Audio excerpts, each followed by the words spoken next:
Hi everyone, my name is Mariko and I live in Sapporo, Japan. You guys are looking at my desk right now.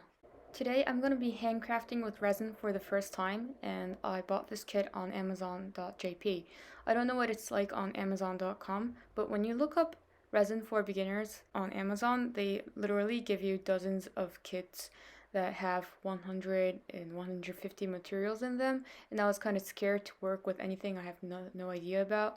So I just decided on this user-friendly looking kit of 34 materials. So I'm gonna open this dude up.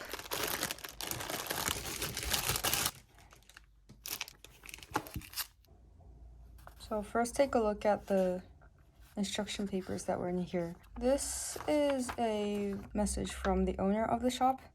Apparently she's been doing resin craft for 2 years, so if you add her or the shop on the Line app and you ask them questions about resin, they're gonna try to answer them. That's very friendly. I guess that's only in Japanese though. This is a list of the materials. We'll go through them one by one. And this is a notice about the light. The first thing in our set is actually the light. Okay, so this is a UV LED handy light that's used to cure resin. And on this notice here says that the light power source in this kit is only a USB cable, so it doesn't have any power adapter. So if you want to connect to power, you need an adapter, or you could plug into a computer or anything. I guess that's useful for foreign users that don't have power adapter type.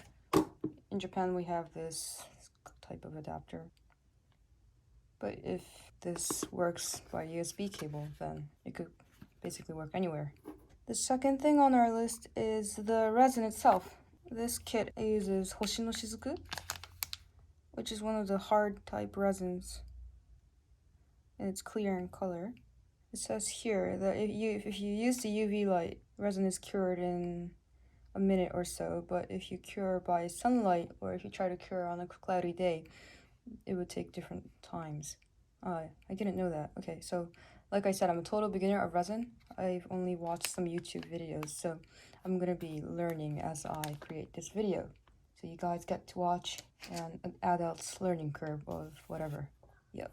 Okay, the third thing is silicone mat. The mat itself has instructions. This has a whole lot of instructions. So if you're not a Japanese speaker, you might have trouble using this kit. So for this mat, okay, so if you don't use a mold and you want to shape resin in whatever shape, if you use this underneath, then it's not going to stick. What's next? Okay, so this is a cleaner for nail gels, actually. I don't do nails, so I'm not really familiar with this, but this is used for cleaning up all your tools after you use the resin, but this cannot remove cured resin, it says.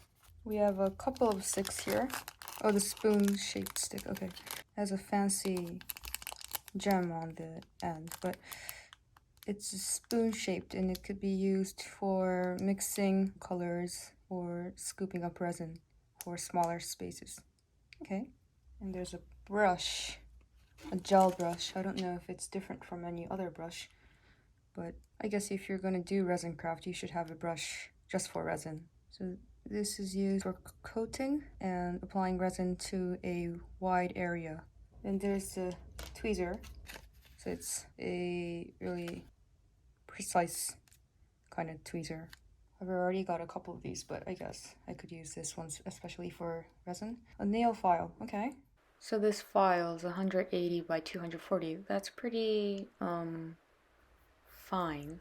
I actually have quite a few nail files because I do plastic sheet craft, but I guess you can never have more than enough nail files.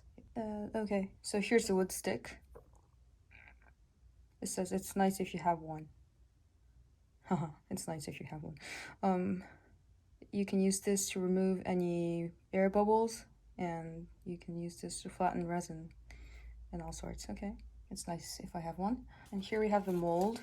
They're all square. You put resin in here and you can make multiple parts of the same size. Yeah, obviously it's a mold, but be careful so as not to remove the resin until it's completely cooled. Okay, fair enough. Okay, here we have 24 colors of glitter and small shells. That's pretty. I don't know if I'm going to use all these colors, but these are the shells, I guess. And here are the glitters. Nice. So this kit has all these stuff. What it doesn't have are any resin colorings. So I'm going to have to work with a clear resin today, which is perfectly fine for me. I don't know what colors I want to work with anyways. And it doesn't have gloves. What I know about resin is that you don't work with them with your bare hands. So I've got plastic gloves. These are not included in the kit. Okay, so I opened the whole set and put them in these little containers that I bought in a nearby 100 yen shop. For those of you who've never been to Japan, or those who have but never tried out our 100 yen shops, this is completely like irrelevant to my topic today, but you should try taking a look at our 100 yen shops. I think there are videos on that too. I mean, like, you can literally buy resin and resin related stuff at 100 yen shops too. I'm not really sure about the quality of the materials, so I didn't try that out today.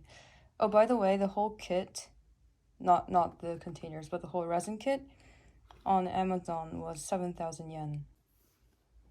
Okay, so since this is the only mold I have with me right now at the moment, and since I'm a total beginner, I'm gonna start by using this dude. I gotta put my gloves on. Okay, so I'm gonna plug in this UV light first. This dude is actually really cute. Like, you can stand it up. Oh, here we go. And it looks like a little alien ship. Okay, so I'm gonna plug it in. I'll just see if the light works. Ah, UV light. Okay.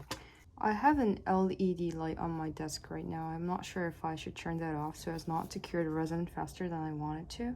But I'll just work with this lighting anyways. Let me try the smaller mold. Ooh, okay. Do I need to open the bottle in any way? Oh no, it's already open for us. Nice. Okay. So you apply 8. I'm doing this like totally based on what I watched on other YouTube videos about resin, so like tell me if I'm doing anything wrong, okay? So I just added the bottom layer. Okay, and here's where the wooden stick comes to play, because I want it distributed all throughout the bottom. And I want to remove all the air bubbles. I don't think you'd be able to see the air bubbles in here, but I do see like 2 or 3 in here. Okay. You see, so like I touch these wet resin with my hands unintentionally, so I really need to wear gloves. Okay, so there's gonna be 60 seconds of curing the resin. Okay, so that was one of the longest 60 seconds of my life, but here we go. Let's see. Is it hardened? I'm not really sure. Oh, it is hard. Wait, what happened? Wait. It's all clear, so I don't know like what part of it is resin and what part of it is mold. Since it's all clear and I have no idea what's going on inside, I'm gonna try adding some glitter to this thing. There's a little bit more resin. Bubble. The wooden stick is really useful, by the way, at this point. I'm not sure if it needs to be wood, but it's helping me out anyways. Whoop. Can you see the air bubbles in here? Like, I did absolutely nothing to this, but there are air bubbles in here. I know that there are like dryer-like contraptions that can help remove air bubbles, but I'm not like a professional resin mold artisan, so I'm not going to do that. I might try using my hair dryer later on, but I guess this is more than enough. It's really easy to open these glitter bottles. I think I should use the spoon, the fancy spoon. Okay, it's all pink and fancy. Okay, so the glitter's floating in the resin. I'm not sure if I'm doing this right, but should I cure the resin at this point? like with the glitter on it? Or should I add resin on this thing? Well, I'll just cure the resin anyways. I'm not expecting this to become anything useful for me today. Well, you know, experimenting is always fun. So that's 60 seconds of curing again. In the meantime, I was looking at the instruction sheet for the resin Hoshino Shizuku, and it says that your household desktop lights can actually cause curing of the resin. But if you use home LED lights, I think they're talking about the light bulbs, the LED light bulbs, they don't affect curing. I guess it's the UV part. It says if you touch the cooled resin and it's a little bit sticky, you should cure it a little more. Do not eat. Keep out of the reach of children. Ventilate the room. Wash with soap if it sticks to your body. If anything wrong happens, seek medical assistance. Don't use it for creating artwork to place in aquariums. So if you have fish, you shouldn't keep resin in the same water environment as they. If you keep resin in the fridge, use them after they're back to room temperature. Well, it says you should keep resin in an environment where the temperature is between the temperatures of 0 to 25 degrees.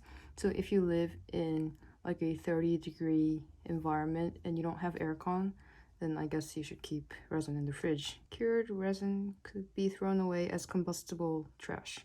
Okay. Use clear mold. Okay, and it talks about the allergic reactions that could happen. So I'm gonna add the top layer. There are bubbles. This wooden stick is already my partner for resin craft. The spoon, I'm not really sure. Is it leaking? No, it's not leaking. I don't know if the resin reached the top because the mold is clear and the resin is clear as well. I don't think I'll ever get used to this, but 2 minutes of UV light for complete curing. So I'm gonna do that. 2 minutes.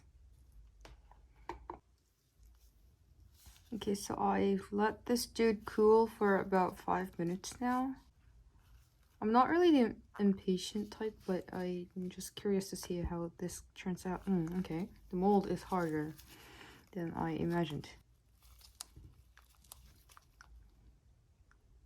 Yokoisho.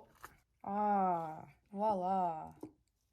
Nice and clear and has a green layer in the middle. You know, can you see this thin line? Let me use my wooden stick. So this is the first layer I added, and then this is the second layer, and then here's the layer of glitter. I didn't mix the resin with glitter or anything, I just placed it. So you can see these little air bubbles. And then there are some itsy bits that are protruding from the box. So I guess that's whatever resin that leaked from the edge of the mold. Let me see if I can file these out. Okay, so resin can be filed quite easily, but you can see that they were filed here. I guess if you're making something that's actually actual, like if you're actually trying to make something out of this, you should coat the whole thing at the end. But I don't have any coating skills at the moment, so I shall not do that today. So here it is, my first resin craft, if you could call it a craft. It looks pretty. Hopefully I'll learn a little bit more about the material and be more creative with this. Ooh, it's cute. Anyways, thank you for watching, and I hope this video helped anybody who's considering resin as their new hobby.